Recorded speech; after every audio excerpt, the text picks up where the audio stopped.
Hey guys, um, last Saturday, March 1st, I had my audition to Berklee. My audition time was at 10:45 in the morning, and my warm-up time was at 10:15. So they recommended that I got there a half an hour early, which I did. So I got there at like 9:20, or actually I think I got there exactly at 9:30 because we got kind of lost. The audition was in the 921 building, which is on Boylston Street, right across from the Heinz Center in Boston. But I thought that it was on Boylston Street going the other direction, like past the Berklee bookstore. But yeah, so I got there at 9:30, and when you walk in there, there's this table with this kid sitting at it who goes there, and he checks you in, checks off your name, and then sends you into this little room. Well, not a room, it's an auditorium, like a little performance center, and it has lots and lots of chairs, and in front of it is this big projector screen with a list of names on it, with your instrument, um, and then an assigned chair number for you to go to sit in. Because on the far right side, if you're facing the screen, there's a series of chairs, 11 of them, that you go and sit in and wait to be called up to your audition. So once you check in, you just go in there and you sit with your parents or whatever until your name comes up on the screen. And it's cool because there's coffee and juice and stuff in the back, and it's pretty good juice, so it's exciting. And then, so once your name comes up on the screen, you go and you sit in one of your chairs, and you can talk to the other kids who are auditioning too. They were pretty fun, and it was a good time sitting next to these kids. And then another series of students who I guess are working, I guess it's like part of their work study, they call you up and they introduce themselves to you, and then they take you back to where you came in through the elevator up to one of the top floors. I think it was like the fourth floor or something in that building. And they take you into this room. They have big windows so you can see into them, and they have different instruments in them, like depending on your instrument. Like if you're a guitarist, you obviously bring your own guitar, violin, bring it. But if you play piano or drums, then they have sets for you there. And in the room I was in, there's two different pianos. There is an upright piano, just like a normal black one. I can't remember what kind it was, but it sounded good. It had good action on it. And there is also an electronic piano, but I went for the acoustic to get a feel for playing on the actual piano I'd be playing on for my audition. So the girl gave me a big binder that had lots of different sight reading in it, but only 2 pages were for piano players, which is my principal instrument. But what was funny was back downstairs, they thought I was going to be a singer, and it was weird because they had voice up on the screen, and then when the girl called me up, she was like, "So you're a singer?" And I'm like, "No, I'm playing piano." And then she was like, "Oh, make sure you tell your audition team that." And then, so I'm getting ahead of myself, but so they thought I was going to sing, and it was pretty strange. Then, so she gave me my sight reading, and it was pretty easy. So the hardest rhythm that I saw, I mean, it didn't really get harder than like a dotted quarter note tied to like an eighth note. Wasn't that hard. The first sight reading was in 3/4, and it was just quarter notes in your left hand with corresponding quarter notes in the right hand. And then on the second piece of sight reading, it was, what was it? It really wasn't that bad. I'm a terrible sight reader, and I did really well on the sight reading. But on the second page, there was this kind of bluesy, I don't know what you would call it. It wasn't, there were chords written over it, but there was a left hand, so it wasn't like a real book page or whatever.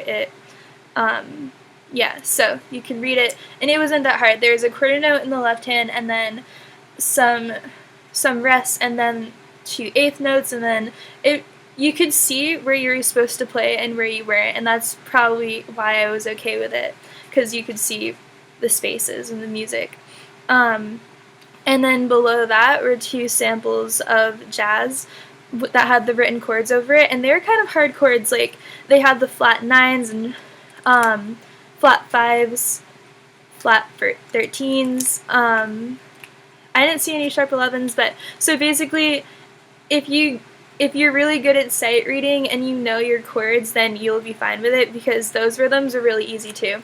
It was basically all like dotted quarter notes. It wasn't harder than that. So they give you 15 minutes in that little room. I got a little bit more because the girl forgot about me, but she brought me out and had me sit outside of the audition room. There's a drummer in there, so I had to wait for him to be finished. So then he came out, and the guy told me to wait a second so that they could talk about the last audition. And then, so I went in and I introduced myself. Both of the guys were older men. I mean, not too old. They're like past middle-aged. I don't know if that matters. But they were really nice. We had a little conversation to begin with. They knew this woman who played piano from my town. They were like, oh yeah, we play shows with her all the time. And I told them that I had a couple lessons with her before, so we talked about that. And then they were like, okay, so what do you have prepared for us? And I told them I was going to play Chopin's Waltz, Op. 64 No. 2, and also 2 of my own compositions that I like morphed into one piece so it wouldn't be too long. But then they kind of surprised me because they're like, you do realize you have to play both those pieces within 5 minutes. And when I first walked in there, I wasn't too nervous because I thought I would have 6 minutes to play both of my pieces, but they were like, no, 5 minutes. So I had to improvise on what I was going to do with my pieces. So on the spot, I decided to only play the first 3 pages of my waltz, which was kind of disappointing because it was a really nice piece and I wanted to play the whole thing, but that's okay. The last 2 pages repeat anyways, and that's what I told them. But that gave me time to play my entire composition, which was good. So they listened to you, and the entire time they were kind of straight-faced. They were kind of into it, like they were following the music that I printed out for them, and they were kind of following it with their heads, but they didn't comment on it afterwards. I don't know what that means. So the next part of the audition was the guy who sat next to me sat down. Okay, yeah, the piano that I played on was a Yamaha grand piano, and there's 2 of them. So they're side by side in the room. And the audition guy sat down next to me, and he started playing a C blues pattern. And I recognized it as C blues, so I was able to play it back perfectly to him. It was, he played like C and then E flat, F, F sharp in that order, and then he did that again but added a G, and then he did that again but added the B flat, and then he kind of changed it up a bit and he started at the B flat and then he went to an F sharp, then a G, and then to a C. But it wasn't really that hard because it was a blues scale and you could easily recognize the pattern in it. And then the next part of it, well, that was part of the call and response, and then he had me sing some phrases that he started singing, and that was okay. On the last one, I ended a half step sharp on one of the notes. And then what I thought was the hardest part of the audition, I don't know why I couldn't do it because usually I'm really good at this.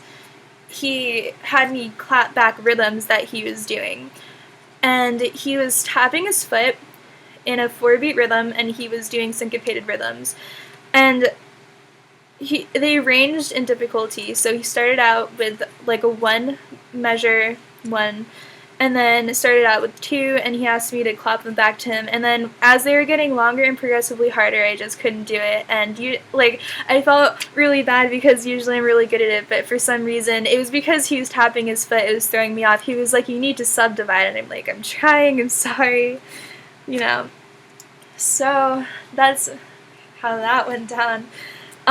So then the next part after that, he asked me to play a D major scale, both hands, 2 octaves. That was easy, only 2 sharps, so it wasn't that hard. And then he had me improvise he asked me if I've ever improvised before, and I was like, I guess we'll find out. So he was like, do you know how to play the blues? And I was like, yeah, can we play in C? And he was like, sure. So I started playing in C. At first I was playing the chords in my left hand, and then he stopped. He was like, you can only use your right hand. And I was like, alright, cool. So I did. And then I did really well on the improvising. I just played C blues. I played some nice chords in my right hand. Sounded really good. And he was playing a walking bass line and then just the blues chords in his right hand. And then after that was the sight reading. I got through the entire first page of sight reading. He said I did really well on that. But when I was talking to the other kids who auditioned that same day, a lot of them said that they only got past the first exercise because I guess they weren't strong sight readers. I don't know. But I got past the first page, and it really wasn't that hard. I did practice my sight reading like the week before going into the audition, but I never have been a strong sight reader. The only reason I was okay at it was because you could literally see where you were supposed to be playing. If you subdivide and count, it's not hard. You just count. I don't know. I mean, it really wasn't that hard. I could probably post an example under the link of this video to get an idea of what it could be. Also, none of the pieces were labeled on the sight reading, so there's no way to know what song it was or anything. And then that was it. That was the end of the audition part. So then the girl came back. She picked me up from that room, and she took me to the top floor of the building, which is the admissions office area. And then you sit in another series of waiting chairs on both sides of the room, and you can talk to the people who are sitting next to you, the people who are behind the decks. It's all really cool, and the kids tell you how their auditions went, and it's nice to hear because they all play different instruments, so they all have a different perspective. So then you wait, and my interview lady was. She was kind of young. She was younger than middle aged, but she must have been like 35 or something.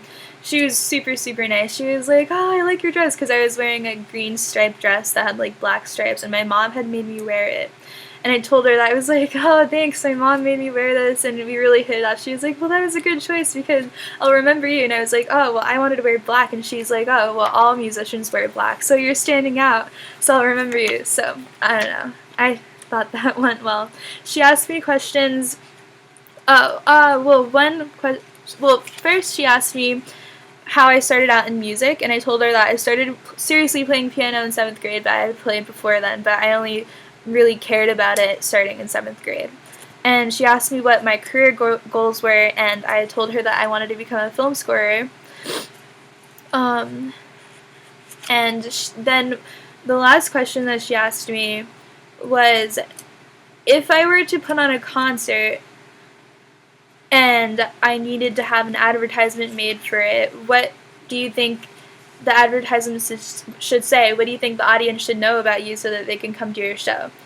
And I thought that was a really interesting question. It kind of caught me off guard because it's not really something that you could prepare for. And basically I told her that how I got into music is kind of unique and it's different, and the kind of music that I'll bring to my audience is unique. And it comes from a place that's different from a lot of other kids who had formal lessons as they were growing up, because I taught myself every single thing that I know. I said that my music, it just comes from such a different place, and I think that it'd be good for an audience to have a different perspective on music than just having it been created from just straight music theory or music lessons or having someone else's mold on your creativity. That's something that I never had. So that's what I said, and it's March 3rd now, so I'll hear back in 27 days. It's kind of nerve-wracking. I think that this is harder than the audition because I just don't know if I'm in yet. And if I'm not, then that kind of sucks, and I bought this sweatshirt, so what am I going to do with it if I don't get in? I don't know. I guess we'll see. Fingers crossed. And if you have your audition, I wish you the best of luck. Hopefully I'll see you there. So, yeah, that's the end. Thanks.